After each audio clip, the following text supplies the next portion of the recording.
Hi guys, welcome back to my channel. Today I want to share with you a book series that we love. So as you know, we are nearing the Christmas season and I want to share with you some books that we have read in the past and some books that we are going to continue to read in the upcoming years that are kind of all part of a series, but they are books that help lead you into the Christmas season. So it is a set of 4 books and we have read 2 of them the past 2 years.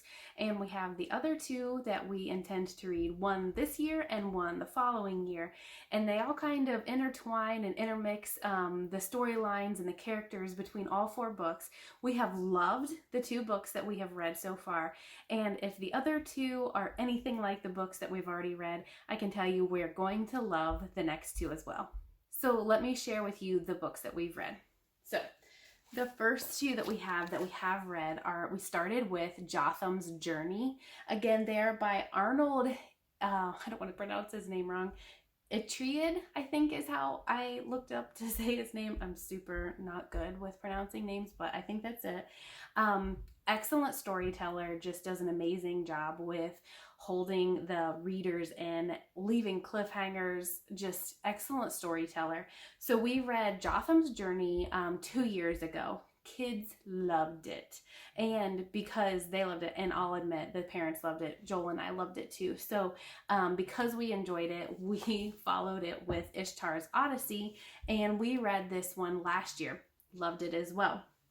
So because we enjoyed those ones so much, we have the next 2. So we have Bartholomew's Passage as well as Tabitha's Travels. And we haven't decided which one we're going to read this year yet. I'm probably just going to have to put it up for a vote. But let our kids decide which one we want to read this year. So just to give you a little glimpse of what these books are like, they are broken into really short chapters, maybe taking like 15-20 minutes tops to read one day's chapter. And it does even have in the back a calendar throughout the years. I mean, it's going all the way to 2078, and it'll tell you when you need to start reading in the book to be able to make it up to Christmas. I will say it's a storybook for Advent. We do not do any Advent candles or Advent wreaths. If that's something that you do with your family, that's great. That's not something that we would typically do with our own family. So when it mentions it in the book, we just kind of, as I'm reading it, I do this as a read aloud. I skip over those parts. If necessary, you could even read through them ahead of time to know, whether or not you need to mention something, or, it will talk about lighting the candles. And we don't do that personally as a family. But even still an excellent book, still really highly suggest it. You can kind of, make it fit your family and your family's needs based on the customs and the things that you believe in your own family. But I still wouldn't pass it up even if you, don't do the traditional Advent, customs. We don't, but I still love this book series. We have that schedule, and you're supposed to do one reading every night. Sometimes we fall behind, sometimes we've done other Christmas activities or, events, or we're not even home and we forgot our book if we are visiting family or relatives. And it's really easy to just go ahead and pick up. Maybe you read 2 sections in one night. It's not unbearable to pick up if you feel like you've fallen behind. And I'll even say, for this year, you're supposed to start November 29th, so I'm giving you plenty of time to get a hold of one of these books, and you'll still be able to be ready for reading all of the necessary sections to get you there just in time for Christmas.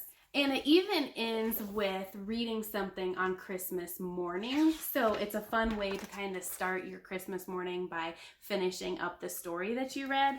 But I just kind of want to also share, I know I told you that they're really short chapters. They kind of wax and wane. So like, here's one. It'll be 1, 2, 3, 4, 5 pages. That would be one day's reading.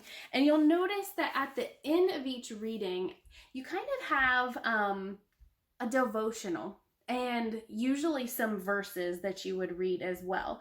So I really like the devotional aspect at the end. There's a lot of times some questions that you can ask, that things that happened in the story, getting a conversation started with your kids, helping you tie the story, this historical fiction, right? It's not completely real, but it does tie in true historical events. But obviously, Jotham, Bartholomew, Ishtar, and Tabitha, they're all fictional characters, but tied into a true historical story of scripture about Jesus Christ's birth. So it's really fun talking about the things that are true that we can find in scripture, and pointing out the things that were the fictional part of the story. So we like that. And also just the questions at the end, and how the author does an excellent job of truly pointing you to Jesus Christ, and just different conversational pieces of what was right and what he should have done and what he shouldn't have done, and different things. We love the conversation starters and the questions at the end of each day. So each of these stories kind of picks a character to follow throughout. So in this one, it's following Jotham.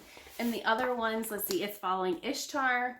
In this one, it's following Bartholomew, and in this one, it's following Tabitha. Now, the fun thing about all of these books, though, is that they intertwine. So when we were reading in Jotham's journey, they mentioned Ishtar, they mentioned Bartholomew, and they mentioned Tabitha, because Jotham actually runs in to all of these characters throughout the story. And the same was true when we read Ishtar's Odyssey. It had Jotham come back into the story, and so we were able to tie in and talk about when we had read Jotham's journey and how it had tied into this book, which was really fun to kind of remember the book that we had read the previous year.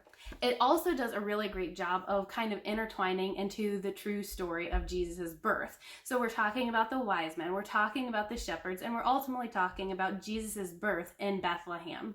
So again, even though the storyline is fictional, we are talking about true historical events and the leading up to of our Messiah's birth. Now, one of the things that my kids love about these books is that the author is so good that literally at the end of each day's reading or each chapter, it's like a cliffhanger. And the kids every night are begging us to read more and more and more and keep going. And we kind of have to fight them off. Otherwise, we could finish this book in like a week. He is such a phenomenal writer that the kids just are like sitting at the edge of their seats and wanting us to keep going at the end of each chapter. Now, in the same likeness, this is kind of a con. If you have sensitive children, this can be a rather intense book in certain scenes. So if you have sensitive kiddos or younger kiddos that might not be able to handle the more violent scenes, there are some scenes of violence and chasing and running from bad guys. You may need to either one, hold off, or preview each day's reading the day before, the night before, and be able to kind of come up with an alternative way to tell the story. Now, I will say we have read them for the past 2 years. My oldest is 10 now, so we kind of go 10, 8, 6, and 4.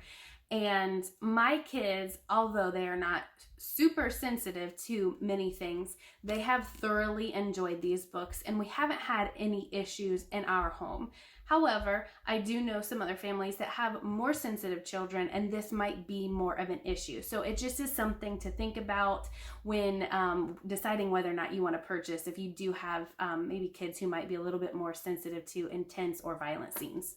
So these are certainly books that we love. My husband and I both look forward to reading them each day. I know at the end of the night, a lot of times I even want to keep on reading. It's definitely a tradition that we intend to continue. So even after we finish the next 2 books, we'll probably just start over and start back with Jotham's Journey. They're just excellent books that have a great story, are constantly pointing you to the Messiah, have great teachable moments, are covering scripture. I mean, it's just a really great way to prepare your heart for this season, the true meaning of this season, when we're talking about all the hustle and bustle and the gifts and the lights and the cookies and the parties. It's just a great way to truly focus our hearts and our minds on the real reason why we're celebrating Christmas in the first place. So have you guys read these books before? If you have, let me know. Should I read Bartholomew's Passage or Tabitha's Travels? We haven't decided yet. So if you've read them, let me know which one we should read this year in the comments. If you don't have any of these books, guess what? They are still available on Amazon, and you have plenty of time to order them and get them before you have to start reading them for the Christmas season.